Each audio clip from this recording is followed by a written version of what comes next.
Et quand on est enfant, on a besoin d'être validé, approuvé par les parents. Et donc, pour être validé, vous faites de l'accordéon. Ouais, c'est assez marrant ce truc. Mon père adore l'accordéon. Alors la musique, il y a ma mère qui aime la musique classique et mon père c'est le musette. Moi évidemment je trouve ça tellement ringard.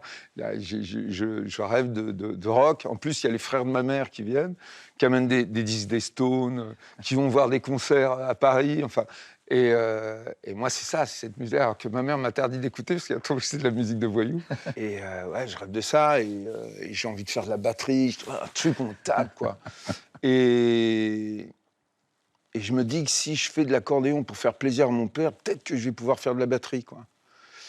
Donc, pour lui faire plaisir. Mais moi, je déteste, tu peux pas savoir à quel point je déteste cet instrument. Pardon hein, aux grands joueurs d'accordéon, hein, mais c'est long, t'avances pas, c'est compliqué. Je travaille tous les jours, 1 an, 2 ans, 3 ans, 4 ans d'accordéon, je fais des classiques et tout. Et puis en fait, je me débrouille bien, mais je n'aime pas cet instrument, je vous jure. Mais je vois dans l'œil de mon père, il y a une petite fierté. Il dit, ah, quand il y a du monde à la maison, ah, tu vas nous jouer un petit air d'accordéon. Et donc, moi, je crois vraiment, c'est pour vraiment gagner, dire à mon père que je l'aime, quoi. Et je vais devenir champion de France d'accordéon. C'est pas vrai. Ah, La chute, c'est énorme. Je veux devenir champion de France d'un instrument, c'est énorme. Non, mais la chute est pire que ça. Pourquoi pire que ça? Parce que derrière ça, je vais comprendre que chez mon père, ça change pas grand-chose. En fait, il est là, il n'est pas là, il manifeste son plaisir et en même temps, il le cache. Enfin, et donc, moi, je le traduis comme, bon, ok, il s'en fout. Je ne sais plus quel âge j'ai. Je vais ranger l'accordéon et je ne vais plus jamais y toucher. Et je vous jure qu'aujourd'hui, je suis incapable d'en jouer. Il y a une amnésie absolue totale. Par contre, j'ai une coupe, j'ai une très jolie coupe à la Qui maison. prouve que ce que vous dites est vrai. Qui prouve que tout est vrai, que ça existait. Mais c'est au moment où vous réalisez que finalement ça ne change rien dans votre relation avec lui que vous vous dites, bah, finalement, ça, je tourne le dos à ça. Ouais. C'est pas de sa faute, je pense qu'il était très fier, mais il n'était pas capable de le dire. Et moi, je l'ai traduit voilà, comme s'il s'en foutait, quoi. Vous bossez avec lui très jeune, à 11 ans. Ouais, moi, je lavais les vitres avec lui. Même avant, je lavais les vitres sur les parkings pour avoir de l'argent de poche. Et sinon, je travaillais avec lui le week-end et pendant les vacances. Mais pareil, je sens qu'il aime ça, il est content. Que vous soyez Il est avec un lui. peu fier, ouais, il partage un truc. Il parle pas, mais je pense qu'il y a un petit mot de temps en temps.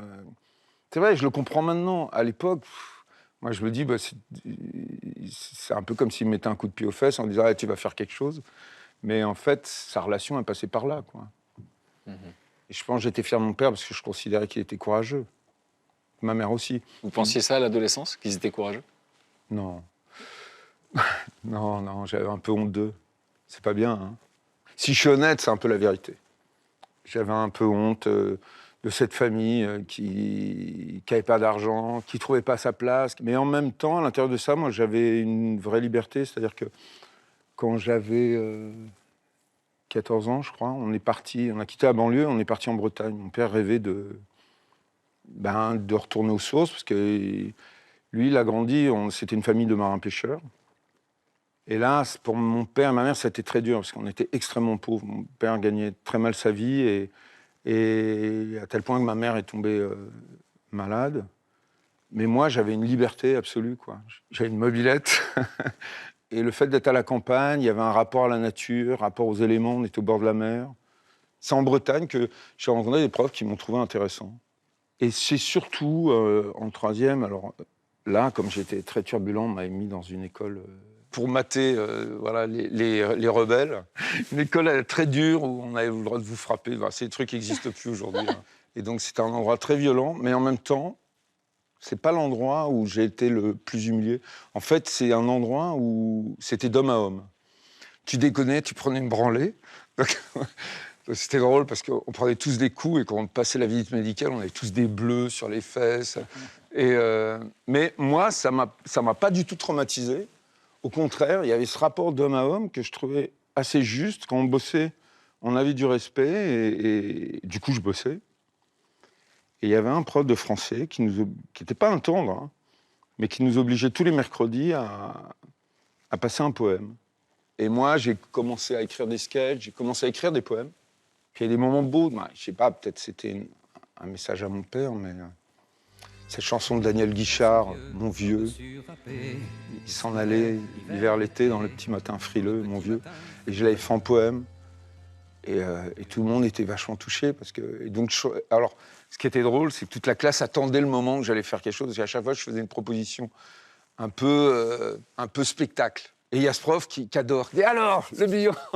Lui, qui est un mec dur, hein, vraiment, mais en même temps, quand il fait un compliment, c'est un vrai compliment, du coup. Et là, il me fait sentir qu'il y a quelque chose de sympa, là, derrière ça.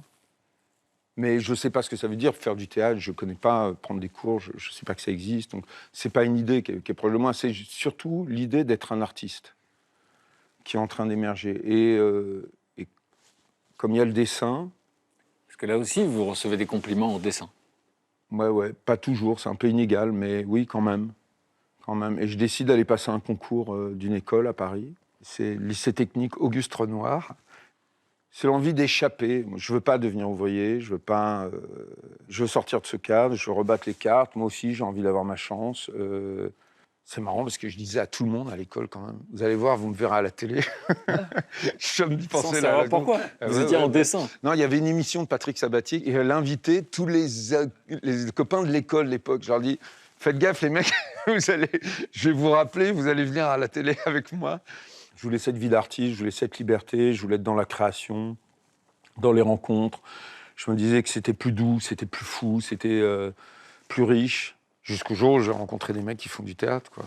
Et ça, on va en parler plus tard, comment votre destin va basculer, alors que vous n'aviez jamais osé en rêver vraiment. Non. À ce moment-là. Non, tu vas me voir. Hein. Tu crois qu'elle sent quand il y a une motion chez les invités, Oui, je crois. une fragilité? Je crois. Là, vous êtes ému? Ouais, beaucoup. Ouais. Je suis à fleur de peau, là.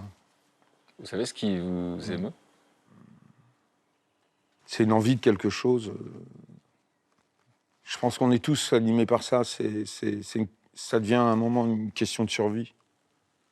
Et donc c'est ça qui m'émeut, c'est d'avoir suivi cet instinct pour ce besoin de survivre, quoi. Vous réalisez aussi, là maintenant, en le racontant, à quoi vous avez échappé? En fait, la question, c'est d'être heureux. Donc tu peux être heureux avec très peu, si ça te va, si ça te correspond. Moi, ça ne me correspondait pas. Donc il me fallait plus. Donc j'ai couru vers quelque chose, peut-être la reconnaissance. Donc en me disant le succès va venir remplir un vide. Mais en fait, c'est pas comme ça que tu le remplis, le vide. Et ça, on le sait plus tard. Ça, on le sait plus tard.